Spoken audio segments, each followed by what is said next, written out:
Boa noite a todos os amigos e amigas que acompanham ao programa Espiritismo e Vida. E hoje nós estamos todos os domingos, fazendo um estudo sistematizado do livro O Evangelho segundo o Espiritismo. O programa Espiritismo e Vida conta com vários estudos, várias programações, e uma delas é essa a qual eu fui convidada. Agradeço o convite e inicio com vocês esse estudo sistematizado que já está em andamento, e é sempre publicado, postado aos domingos às 20 horas. Então a gente dá boa noite, as boas-vindas a quem está vindo pela primeira vez, assim como eu, àqueles que já estão acompanhando esse estudo, e também damos bom dia, boa tarde, boa noite para aqueles que vão assistir em outro momento, em outro horário, e que estão acessando agora o YouTube, o programa Espiritismo e Vida. Então, agradeço, fazemos as nossas orações e o pedido aqui para que Jesus nos ampare, nos envolva a todos que estão nos seus lares nesse momento, acolhendo uma mensagem do Evangelho, participando desse estudo e buscando no Evangelho, no Espiritismo, mas sobretudo em Jesus, o roteiro infalível para vencermos na vida. O roteiro de alegria, o roteiro de fé, de esperança e de bem e bom viver. Hoje a gente inicia um capítulo, São itens, item a item que são estudados. Para quem não conhece, o Evangelho segundo o Espiritismo é a terceira obra da codificação espírita. São 5 obras. O Evangelho segundo o Espiritismo é a terceira obra, 1864. Estuda o Evangelho à luz da doutrina espírita, muitas mensagens de vários espíritos, comentário de Kardec e a capacidade de síntese de Kardec, de colocar e de agrupar e organizar as passagens do Evangelho que são parecidas. Então, no capítulo que se inicia hoje, a gente vai falar da passagem não se pode servir a Deus e a Mamon. Então, o que Kardec coloca? Ele coloca tudo relacionado à posse, a dinheiro, a propriedades, a questão dos ricos, da riqueza. Então, olha aqui, vocês vão acompanhando ao longo desses domingos o que nós vamos falar hoje, que é a salvação dos ricos, mas vamos falar nos próximos estudos, preservar-se da avareza, Jesus em casa de Zaqueu, a parábola do mal rico, parábola dos talentos. Então, olha como tem estudo. Então, Kardec compila nessa lucidez e bom senso de Allan Kardec, nessa bondade, nessa doação nessa vida que ele teve, como Hippolyte Léon Denisard Rivail, que depois é sugerido a ele que ele adotasse o pseudônimo de Allan Kardec, como ele consegue, organizar isso para a gente. Então, a gente consegue ter uma noção de tudo que o Cristo falou sobre a questão da riqueza. Se a gente pudesse resumir um ponto central, a riqueza. Então, ficou para mim falar sobre o item 1 e 2. Então, a gente agradece o amparo da espiritualidade, o amparo dos amigos encarnados que elaboraram esse roteiro para que a gente tivesse a oportunidade de trabalhar esse tema tão importante. Então, eu vou começar... Não, antes de eu começar a ler aqui os 2 versículos, nós vamos estudar, não 2 versículos, desculpa, 2 passagens. Eu vou ler para vocês a Amélia Rodrigues. Então, eu vou estar sempre, viu, gente, movimentando um pouquinho, pegando os livros, que eu gosto bem de pegar os livros, não sou muito experienciada na questão de PowerPoint, de apresentações.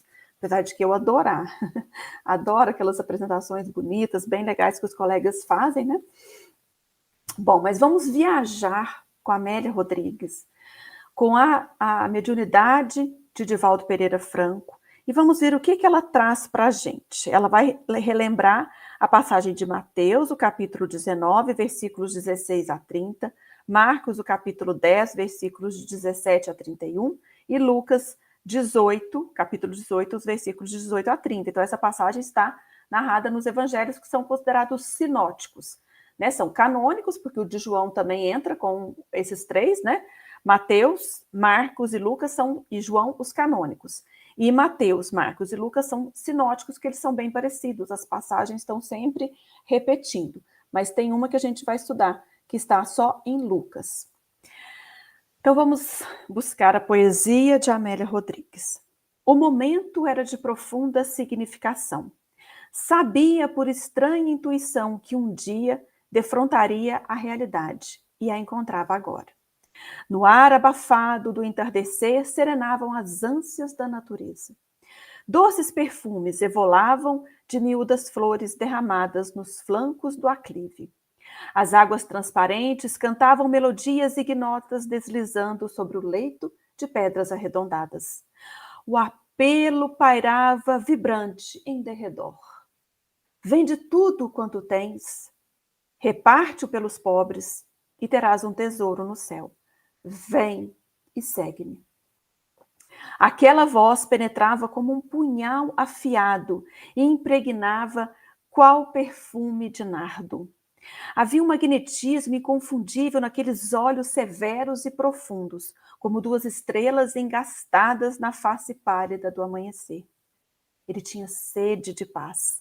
Embora repousasse em leito de madeiras preciosas, incrustado de ébano e lápis lazuli, se banqueteasse peraí, só um minutinho, pessoal. Se banqueteasse em repastos opíparos, cuidasse do corpo com massagens de óleos e unguentos raros, envolvendo em tecidos de linho leve, e suas arcas estivessem abarrotadas de gemas e ouro, sabia-se infeliz, sentia-se infeliz. Faltava-lhe algo que não se consegue facilmente. Hesitava, no entanto. Sua vivenda era luxuosa, seus pertences valiosos e vazio o seu coração. Conquanto a juventude cantasse alegrias e festas em convites constantes ao prazer no corpo ágil e vigoroso, acalentava melhores aspirações, se disputava a posse total de paz. Era mais do que um tormento essa necessidade. Não que desejasse a tranquilidade aparatosa dos fariseus ou o repouso entorpecente dos mercadores opulentos, mas ele buscava integração harmoniosa, mas não sabia o porquê ou em que. Confragia-se, angustiava-se, ignorando as nascentes da melancolia renascente, que lhe dissipava sonhos e esperanças sob guante de inenarrável amargura. Buscava as competições em Cesareia, todavia ignorava se essa busca representava uma realização ou uma fuga. Agora, pela primeira vez, sentia-se arrebatado. A meiguice e a ordem daquela voz, enunciada por aquele homem, ecoavam como cascatas em desalinho nos abismos do espírito. Interiormente gritava: irei contigo, Senhor, mas hesitava sim, e a hora não comportava dubiedades. E aí, Amélia Rodrigues continua, é muito lindo. Ela está falando de quem? Do mancebo rico. É o capítulo 5, Primícias do Reino. É um poema maravilhoso, ela vai falando de fuga, de realidade, de necessidades, de vazios, de abismos do espírito. E é isso que a gente vai iniciar. Hoje não vamos esgotar, não temos a pretensão, e nem porque nossos amigos, companheiros desse grupo de estudo sistematizado irão dar sequência a esses temas. Então, hoje, eu vou falar dos versículos, das passagens evangélicas e dos versículos, que é o item 1 e 2, inspirados aí, buscando aí essa maravilha de Amélia Rodrigues. A primeira passagem é Lucas, capítulo 16, versículo 13. Ninguém pode servir a dois senhores, porque ou odiará um e amará outro, ou se prenderá a um e desprezará o outro. Não podeis servir simultaneamente a Deus e a Mamon.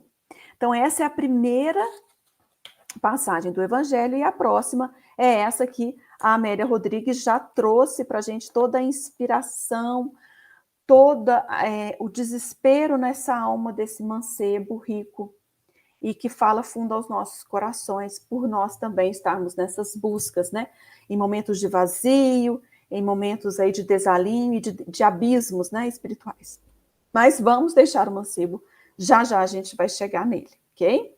Vamos falar então do que é servir e do que são esses senhores. Mamon significa dinheiro no judaísmo, né? Então, Jesus está falando que não se pode servir a dois senhores. Jesus fala essa passagem, ela encerra a parábola do mau administrador, que também é uma parábola importantíssima, riquíssima, valiosíssima. Então, Jesus fala a parábola do administrador infiel, no final ele encerra com essa passagem, que eu até vou repetir para ficar bem assim, bem minucioso o nosso estudo. Ninguém pode servir a dois senhores, porque ou odiará um e amará outro, ou se prenderá a um e desprezará o outro. Não podeis servir simultaneamente a Deus e a Mamon. Não sei se vocês repararam na poesia de Amélia Rodrigues, ela fala de dubiedades. Aquele momento não comportava essa dubiedade. Então não tem como a gente servir esses dois senhores, o dinheiro e a Deus. Bom, então será que o dinheiro é ruim? Então a gente não pode ter dinheiro, a gente não pode ter bens materiais. A doutrina espírita condena a riqueza, os ricos, porque nós estamos falando hoje desse item, a salvação dos ricos, né? Bom, nós vamos seguir aqui com Emmanuel, porque a doutrina espírita, longe disso de condenar nada, não temos dogmas, não temos, né, rituais, não temos chefes, mas a gente tem que refletir com a sabedoria de Chico Xavier e Emmanuel. O livro que vai seguir de roteiro para a gente, O Caminho, Verdade e Vida. Então, tanto a primeira passagem do Evangelho, nós vamos nos guiar pelo capítulo 142, Um Só Senhor. E a próxima passagem, né, que eu já dei aí o spoiler com a poesia, que é a passagem do Mancebo Rico, que é o 149. Então, está bem pertinho as duas reflexões de Emmanuel. Bom, então deixa eu pegar minha colinha, minhas reflexões que eu fui pensando, né, inspirada no Emmanuel e no Chico, né, que eu gosto muito, essa série Fonte Viva é abençoada. Bom, por que acontece que o Emmanuel vai nos conduzir à reflexão e depois Joana de Ângeles, nessa passagem de servir, não se pode servir as dois senhores. Por quê? Primeiro, a gente assim, teria que ficar aqui também uma hora falando de servir, né? Que é servir. Jesus falou, eu, pois, sou como aquele que serve. Eu vim para servir e não para ser servido, né? Então, servir é a gente encontrar sempre, né? O momento de ser útil. Todas as vezes que o nosso concurso for necessitado, for solicitado, na medida das nossas forças. Isso eu gosto muito dessa questão que é do Livro dos Espíritos, quando explica o que é a prática do bem. Está lá na Lei Divina, eu não me veio aqui à mente, mas eu não separei, eu não estou com o Livro dos Espíritos na tela aqui do computador. Então, isso é que é fazer o bem, é nós sermos úteis, na medida do possível. Porque então a gente fala, nossa, mas eu não estou tendo força. Então, cada um de nós reflete em particular o que é a medida que cada um tem. Isso é muito pessoal, deve ser pessoal. Então, na medida do possível, a gente sempre tem, todos os dias da existência, os espíritos deixam claro que não há um dia na existência em que não ofereça aquele que não está cego pelo egoísmo de ser útil. E esse concurso da utilidade chega até nós, né? Então, a gente também, se a gente está cego pelo egoísmo ou não está tendo atenção plena na nossa vida, a gente não vai enxergar essas possibilidades de sermos úteis. Então, isso aqui seria, assim, que me veio à mente aqui quando fala em servir. E quem é o Senhor, né? Então, a gente não pode servir a dois senhores. A Mamon, o dinheiro, a riqueza, o material, as propriedades materiais. Lembrando que, igual estou reforçando, continuem conosco. Se vocês chegaram até aqui, fiquem na sequência desses domingos, porque o estudo ele continua com os outros colegas para a gente desenvolver melhor esse tema. Por isso que são vários itens. Bom, então o que acontece? A gente está falseando os sentimentos com respeito ao Senhor e a quem devemos servir.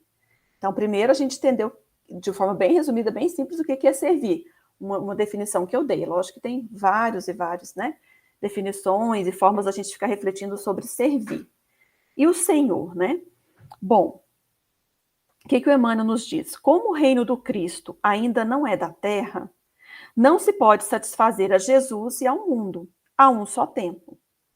O vício e o dever não se alinham na marcha diária. Então, o vício é o quê? O planeta de provas e expiações que nós estamos, a Terra.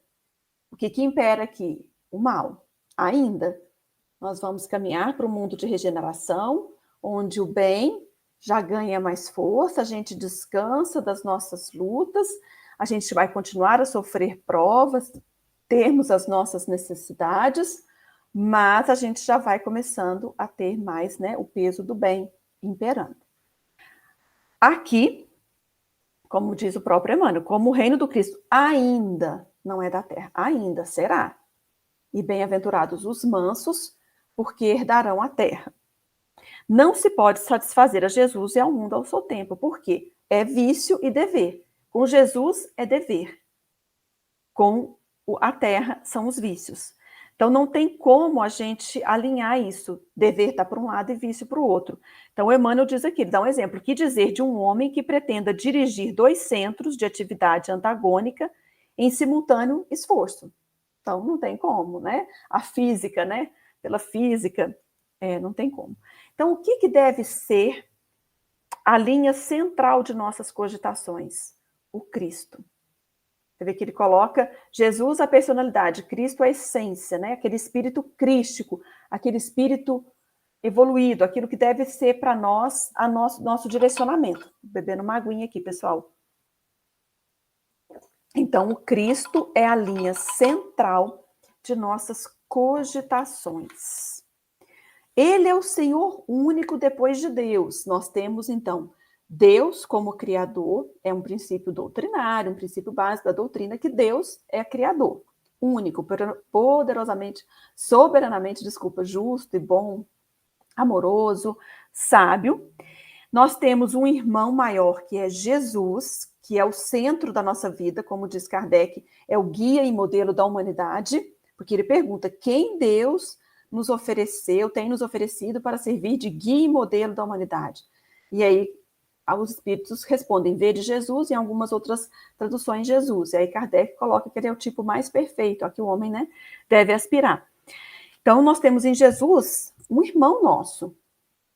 Então, Jesus não é o nosso criador, né? Ele co-criou o planeta Terra, nos acolhe, é o governador, estará conosco até a consumação dos séculos, mas Deus é único e é criador. Espíritos crísticos existem vários. Um é Jesus, que trouxe a missão, e é o de trazer a missão do amor aqui para nós, há mais de 2000 anos, e ele é o dirigente e o co-criador do planeta Terra. E o que é mais gostoso que Emmanuel vem falar para a gente? Que Jesus tem direitos inalienáveis para nós.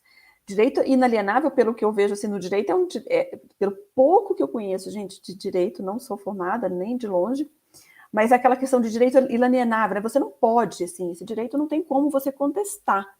Então, olha que bonito, olha como é que o Emmanuel fala, assim, fundo aos nossos corações. Quer você queira ou não, Jesus é como se tivesse a posse mesmo de nós, a posse do amor, né? Olha que bonito. Ele é o Senhor único, depois de Deus, para os filhos da terra. Então, nós somos filhos da terra. Não sabemos se estamos aqui pela 10ª vez, 1000ª vez, pela primeira vez. Mas se estamos aqui, já somos filhos da terra, já temos nele, em Jesus, o Salvador. Então, com direitos inalienáveis, porquanto ele é a nossa luz do primeiro dia evolutivo e adquiriu-nos para a redenção, com os sacrifícios de seu amor. Gente, temos que nos render a Jesus. Que lindo isso, não é? Somos servos dele. Precisamos atender-lhe aos interesses sublimes com humildade. O egoísmo e o orgulho têm nos perdido em várias e várias existências. Chaga da humanidade.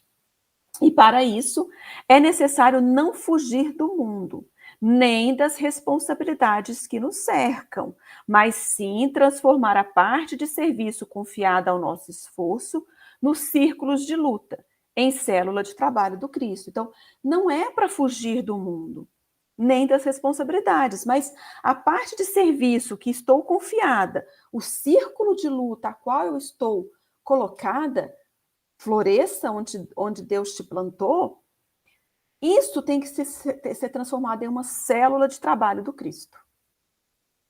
A tarefa primordial do discípulo é, portanto, o quê? 3 passos que ele nos dá. Primeiro, entender o caráter transitório do corpo, da existência física. No Livro dos Espíritos tem uma questão Eu vou ver aqui que eu já deixei ela separada, sobre o mundo normal e primitivo, das questões 84 e 87. E a questão 85, Kardec pergunta, qual dos dois, o mundo espírita ou o mundo corpóreo, é o principal na ordem das coisas? O mundo espírita, que preexiste e sobrevive a tudo. Kardec pergunta, então o mundo corporal poderia deixar de existir ou nunca ter existido, sem que isso alterasse a essência do mundo espírita? Dê certo. Eles são independentes, contudo é incessante a correlação entre ambos, porquanto um sobre o outro incessantemente reagem. Então nós estamos aqui, né, no mundo terreno, mas de passagem, transitório. Então, a partir do momento que a gente entende isso, a gente entende a quem a gente tem que servir. A quem é, né, a imaterial, imutável, que é Deus, né? Que é nosso Criador, amoroso, que nos oferece Jesus para ser assim, né, o nosso tutor, o nosso irmão maior. Jesus deve ser o centro da vida, então a gente precisa consagrar-se a Jesus como centro da vida e oferecer aos semelhantes os seus divinos benefícios. A partir do momento em que eu vivo o evangelho, eu vou levar esse evangelho para os meus semelhantes. Então eu vou levar os exemplos, eu vou viver o evangelho para os meus semelhantes. Então isso que seria uma orientação de Emmanuel sobre a gente ter um só Senhor. Entender que o caráter transitório do corpo, da nossa existência física, entender que Jesus é o centro de nossa vida, porque ele é o guia e modelo da humanidade. Quem tem um guia não se perde. E a gente tem que oferecer aos semelhantes os seus divinos benefícios, que é servir. É levar aquilo que a gente sabe para o outro. E a gente nunca pode achar, mas eu não sei nada, ou eu sei tudo. A gente sempre tem algo a aprender, sempre temos algo a ensinar. Sempre. Então, a gente para um pouquinho no Caminho, Verdade e Vida, e a gente vai falar um pouquinho da Joana de Ângeles, o Evangelho à luz da psicologia profunda, quando ela estuda o Evangelho segundo o Espiritismo nesse livro. E ela vem falar o que acontece. A Joana de Ângeles é bem complexo, eu vou resumir, ler pouquinho, eu acho difícil, mas é sublime, é maravilhoso, né? Mas ela pergunta assim, nas minhas palavras, a gente tem consciência da grandeza de que somos investidos? A gente entende como aquela música C, do Tim Vanessa, que tu és mais que matéria, que atração, que instinto e mecânica, não ignores a força que nos faz especiais? Então a gente tem noção dessa consciência da grandeza de que somos investidos? E nessa marcha ascensional que a gente vai tomando conhecimento, vai despertando de que nós somos muito mais que matéria, que atração é uma caminhada, é uma marcha ascensional. De onde que a gente vai? Do átomo ao arcanjo, como está na questão 540 do Livro dos Espíritos. Ao arcanjo que começou como átomo, né? Tudo se encadeia, é linda essa resposta. A gente está indo da animalidade para a angelitude, mas a gente está mais próximo da animalidade, distantes da angelitude, mas é o caminho. E como que a gente vai nesse caminho? Colocando Jesus como a linha central das nossas cogitações. Então, nessa marcha ascensional, a gente tem essas duas naturezas, que é o que Kardec vai explicar na questão 605 do Livro dos Espíritos. Então, nessa marcha ascensional, a gente se perde pela ignorância e pela ilusão, acreditando que a matéria é a nossa realidade. A gente ignora as realidades do espírito. Não é isso que a gente falou aqui da Amélia Rodrigues? Ele estava ali com uma sede, mas ele não entendia. Ele tinha todo o luxo, ele tinha todo o dinheiro, ele tinha os tecidos de linho, ele tinha a madeira mais chique, mas ele não tinha, né, aquela alegria, aquela felicidade. Ele sentia falta, por isso que ele vai procurar Jesus, que é o que nós vamos ver como a segunda passagem. Então, como que a gente liberta? A Joana de Ângeles vai explicar algo que está no Livro dos Espíritos como uma das leis morais, que é a lei de conservação. Então, por instinto de conservação da vida, a gente se apega aos recursos que lhe passam pelo caminho. Nessa marcha ascensional, passam, né, os recursos pelo caminho, que são recursos afetivos, emocionais, materiais. Então, quando a gente falar de riqueza, a riqueza é do afeto, a riqueza emocional, riquezas materiais, no sentido não é só o rico, né, o rico de matéria, mas é todo aquele que vai acumulando coisas que não são essenciais, são secundárias. Então, os recursos que passam pelo caminho, afetivos, emocionais, materiais, e sem as reservas morais suficientes, sem a base do Cristo O Cristo deve ser a linha central das nossas cogitações. A gente se escraviza a essa matéria, a esses apegos afetivos, emocionais, e depois, para vencer, são ingentes lutas. É situação calamitosa que a gente se encontra. Então, o que agora Joana de Ângeles, eu dando os créditos para a Emmanuel e a Joana. A gente vai pela posse, né? A gente se apega na posse, querendo ou não, a gente está falando dos recursos materiais, vai ser o foco central desses estudos de agora até a gente encerrar esse capítulo. Então, a posse que nos leva à riqueza, à fortuna, o que ela facilita? Os desmandos, o exacerbar dos sentimentos vis. Você viu que a gente, no Emmanuel começa, no Caminho Verdade e Vida, falando que a gente falseou os sentimentos. Então, a gente pega algo que deveria ser uma virtude e a gente não equilibra e vira um vício. É sempre assim, né? Porque o bem é a única realidade, né? Quando a gente altera, se torna um mal. Então, a gente é muito rico, tem muita fortuna, a gente vai pelo quê? Pelo orgulho, o egoísmo, a vaidade desmedida, e isso causa um detrimento de sentimentos verdadeiros e importantes, que são os primordiais, que é abnegação, renúncia, devotamento. A gente não sabe selecionar os valores e não sabe entender aqueles que são eternos e os que são efêmeros, que vão passar de mão. A vaidade da minha fortuna vai passar de mão, não vou poder levar. O meu nome vai virar pó, nome de rua, vai passar. Então, o homem Jesus sabia disso e esclareceu com vigor que não se pode servir simultaneamente a dois senhores com a mesma dedicação. Então, ele disse que o ser humano, então todos nós, qual o nosso dever, qual a reflexão primordial? Precisamos selecionar os objetivos existenciais da nossa vida. Precisamos colocar em ordem de acordo com a qualidade e o significado de todos eles, para empenhar-se em destacar aqueles que são primaciais, que exigem todo o empenho, e aqueles outros que são secundários, que podendo ser conduzidos com naturalidade, sem sofreguidão. Então, a propriedade, ela pode tornar-se motivo de males incontáveis. É o que nós vamos ver durante todos esses estudos sequentes aqui, que é o objetivo do Evangelho segundo o Espiritismo. Então, Deus nos faculta a riqueza, proporcionando recursos ao ser humano para desenvolver a consciência e ampliar os sentimentos superiores. É o objetivo providencial da riqueza, que vai ser estudado no momento aqui. Tem um item só para ele. Então, Deus faculta a riqueza, proporcionando recursos ao ser humano para desenvolver a consciência e ampliar os sentimentos superiores. É um estimulante para a existência física e fator de identificação social no grupo onde se movimenta. Só que a gente esquece de buscar o reino dos céus. Ele diz assim, a Joana de Ângeles diz assim, Jesus compreendia a finalidade superior da propriedade, por isso valorizou-a quando conviveu com os homens de bem e aqueles que possuíam recursos, estimulando-os, porém, a buscar o reino dos céus, de que se haviam esquecido. Vai ser estudado aqui. Jesus vai dormir, vai jantar, vai virar amigo, vai acolher Zaqueu. Né? Isso vai ser estudado. Então, quando se reportou aos ricos, aparentemente apresentando palavras duras, não se deteve somente na referência aos detentores de coisas, moedas, minerais preciosos, propriedades, escravos, mas também aos possuidores de exacerbado orgulho, de incomum dureza de sentimentos, aos ricos de rancor e ódio, de presunção e de avareza, que também são possuidores de preciosos bens, de que não se dispõe a libertar. Então, por outro lado, a inteligência, saúde, memórias, aptidões gerais constituem recursos valiosos, de que se deve utilizar o espírito com sabedoria a fim de dar conta, mais tarde, da aplicação do que foi feito, que fizestes dos talentos confiados. Você está multiplicando? Vai ser estudado também a parábola dos talentos, né? Então, não são poucos aqueles que se empenham para conseguir propriedades que os tornam desditosos, incompletos, mais ambiciosos. Nós estamos chegando no mancebo, que é o próximo versículo.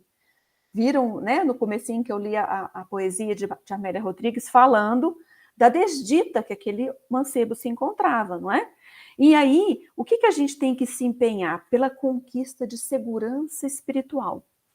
ao invés daquela de natureza física que mil fatores mutilam, alteram ou destroem com facilidade.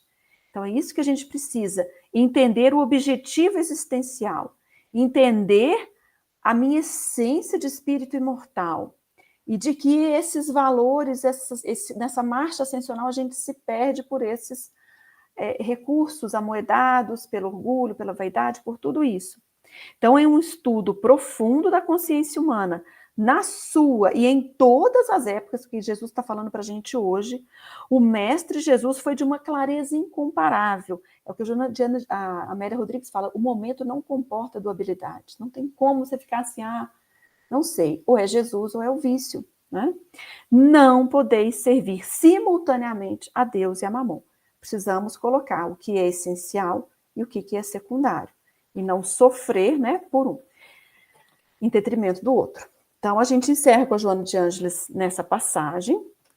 Aí a gente vai para o que a Terezinha Oliveira diz, que é ela coloca como 4 esse livro, Estudos espíritas do Evangelho, né? Ela fala que são 4 memoráveis diálogos que Jesus tem, que é com Nicodemos, com a mulher samaritana, e com o mancebo rico, e depois o discurso de Jesus no templo. Ela coloca assim, com os judeus no templo de Jerusalém, com o mancebo rico, com a mulher samaritana e com o Nicodemos sobre a reencarnação. Então, com esse moço rico, sobre os desapegos às riquezas, já vou falando e já vou colocando algumas explicações para a gente não avançar no horário, e depois eu vou ler o Caminho, Verdade e Vida, que fala, né, que estuda especificamente essa passagem. Então, um jovem se aproxima de Jesus, reverencia-o e diz: Bom mestre, que hei de fazer para herdar a vida eterna? O jovem queria saber como alcançar vivência espiritual plena e feliz. É a nossa natureza espiritual. Só fazer um parênteses aqui, é muito importante essa pergunta do Livro dos Espíritos, que eu acho interessante. Vou chegar nela aqui. Que é a 500, quando a gente estuda metempsicose, nos 3 reinos, antes de começar as leis morais.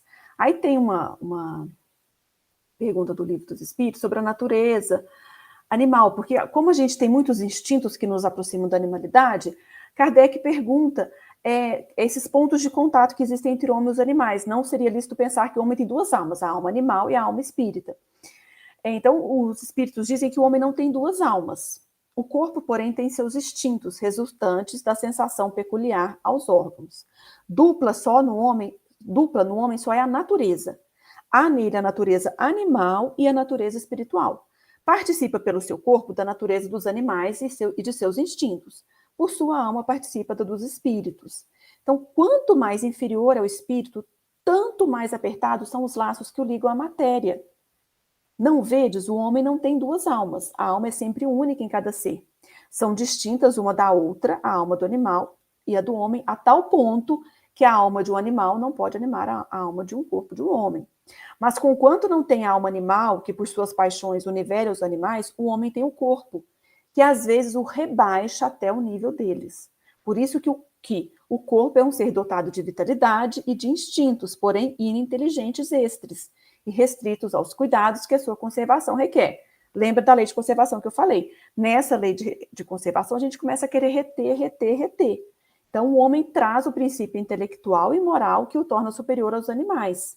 As 2 naturezas nele existentes dão às suas paixões 2 origens diferentes. Uma provém dos instintos da natureza animal, provindo as outras das impurezas do espírito, de cuja encarnação é ele a imagem, e que mais ou menos simpatiza com a grosseria dos apetites animais. Purificando-se, o espírito se liberta pouco a pouco da influência da matéria. Sob essa influência, aproxima-se do bruto. Isento dela, eleva-se à sua verdadeira destinação, que foi o que a gente falou, né? Da gente buscar nossa verdadeira essência, entender o que somos, né? Que nós somos muito mais que matéria, que atração, que instinto e mecânica, né?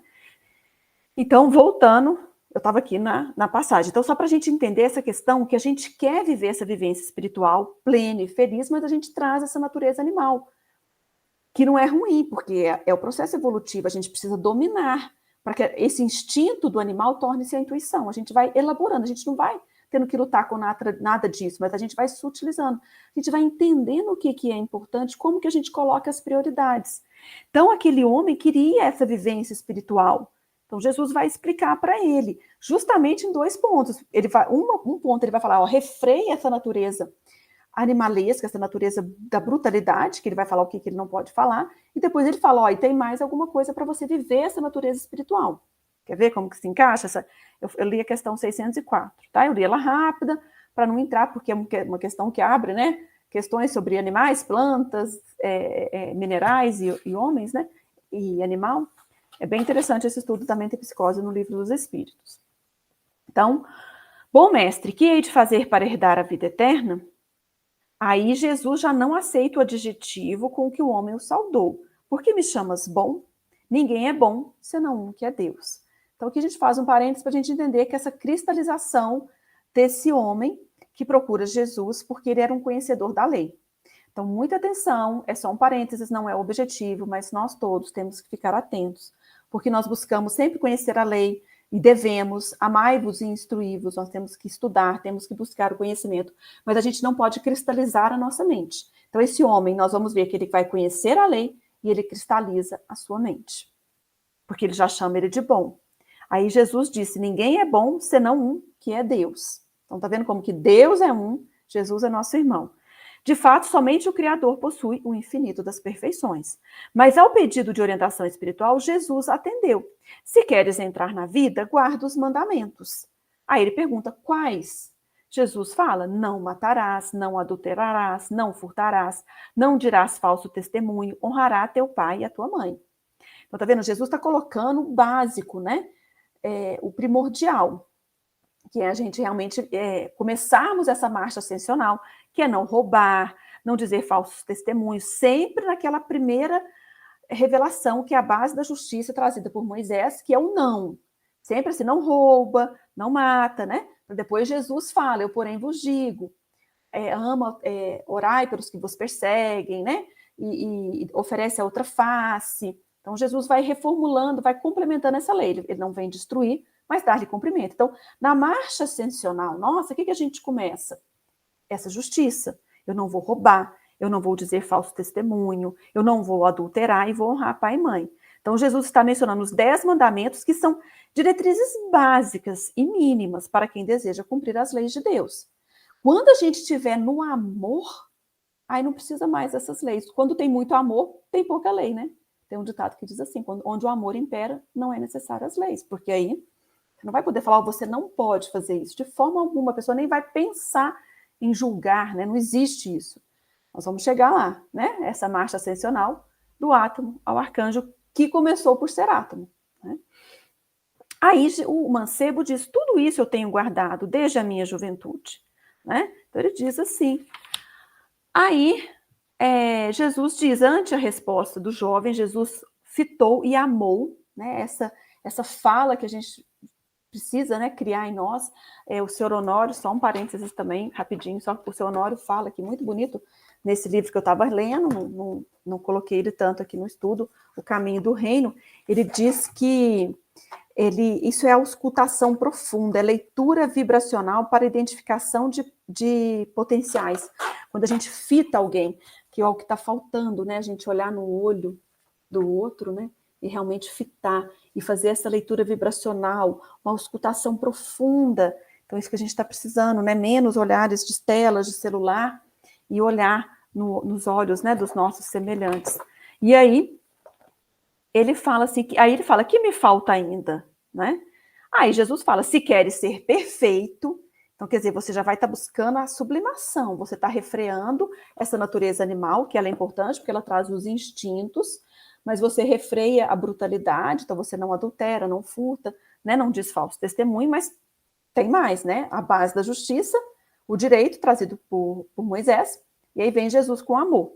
Se queres ser perfeito, quer dizer, fazer mais e melhor do que o mínimo pedido ao comum das pessoas, vai, vende tudo o que tens e dá aos pobres, e terás um tesouro no céu. Depois vem e segue-me. Então, Jesus abriu uma grande oportunidade para o jovem progredir espiritualmente. Mas o jovem, ouvindo isso, encheu-se de tristeza e retirou-se, porque ele era muito rico. Ele possuía muitos bens e certamente não estava disposto a desfazer-se de suas riquezas. Então Jesus olhou à sua volta e diz aos discípulos: como é difícil um rico entrar no reino dos céus. Disse difícil, mas não que seja impossível. Então é difícil, é uma prova perigosa, ardilosa, está lá no livro dos Espíritos, a prova da riqueza e da pobreza. Aí ele diz: é mais fácil um camelo passar pelo fundo de uma agulha do que um rico entrar no reino dos céus, ou no reino de Deus. Então Jesus não condenou a riqueza, mas o apego a elas, aos gozos que podem proporcionar em detrimento do cultivo do espírito. Eu gosto muito da Terezinha Oliveira, porque ela é muito didática. Como que ela consegue resumir para a gente ir fechando o nosso estudo? Jesus não condenava as riquezas, mas o apego à riqueza e aos gozos que podem proporcionar em detrimento do cultivo do espírito.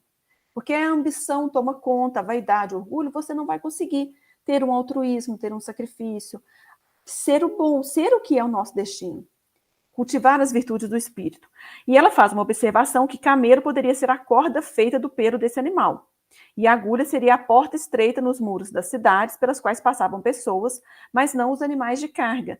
Então, de qualquer modo, a figura empregada por Jesus deveria ser bem fácil de compreender do que, imaginar que é um camelo animal, né?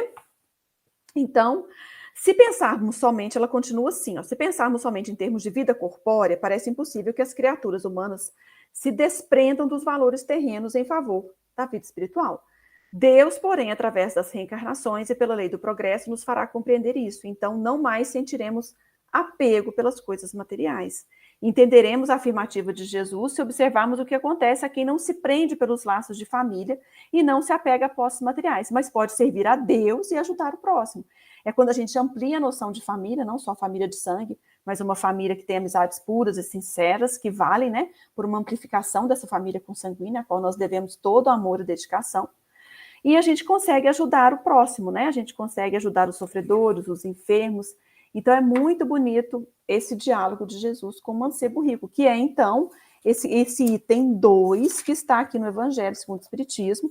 Então, hoje a gente estudou o capítulo 1 e 2. Semana que vem, preservar-se da avareza. Então, para encerrar, a gente coloca aqui, para uma leitura final, o Propriedade, capítulo 149.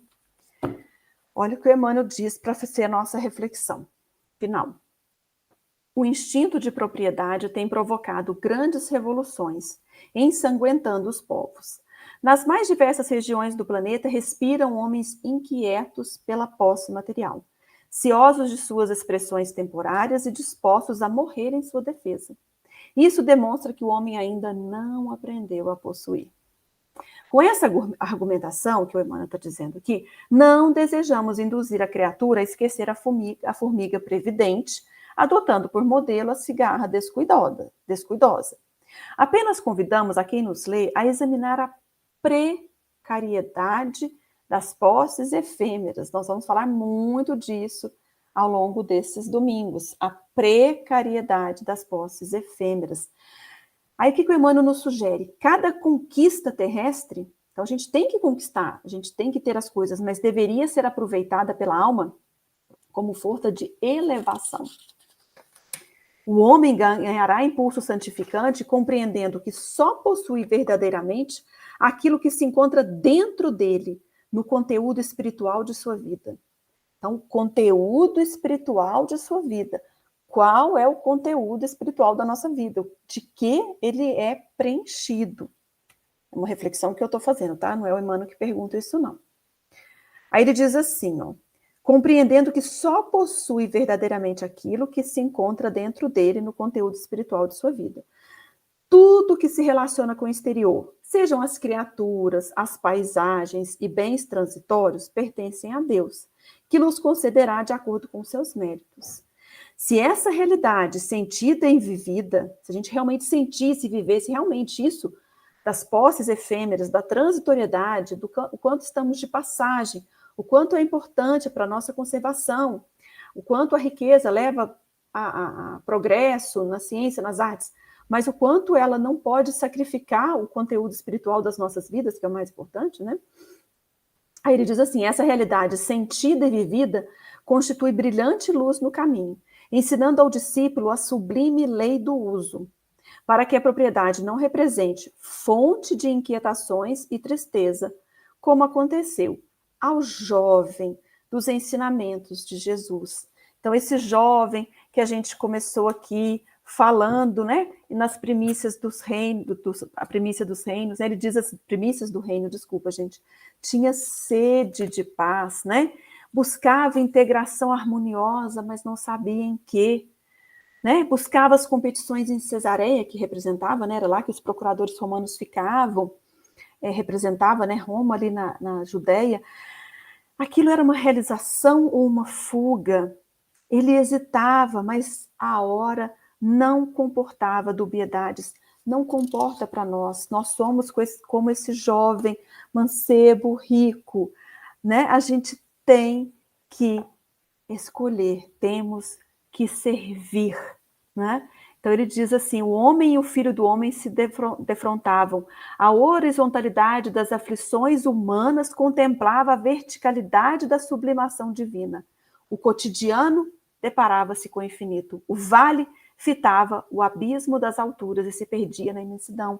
Então, a todo momento, o cotidiano depara-se com o infinito. O que nós queremos, esse cotidiano ou o infinito? A horizontalidade das aflições humanas contemplava a verticalidade da sublimação divina.